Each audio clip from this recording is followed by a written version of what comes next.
Chairman काकांचा अजित पवार गटात प्रवेश, प्राजक्त तनपुरेंच्या अडचणी वाढल्या।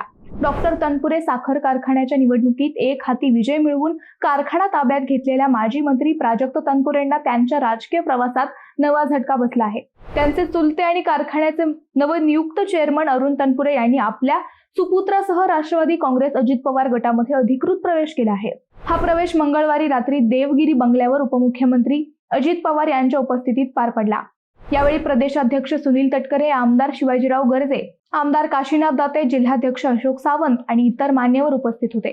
प्राजक्त तनपुरेंनी नुकत्याच झालेल्या कारखाना निवडणुकीत सत्ताधारी गटाचा पराभव करत मोठा विजय मिळवला होता। मात्र निवडणुकीनंतर काही दिवसातच अरुण तनपुरे यांच्या अजित पवार गटात जाण्याच्या चर्चा सुरू झाल्या होत्या।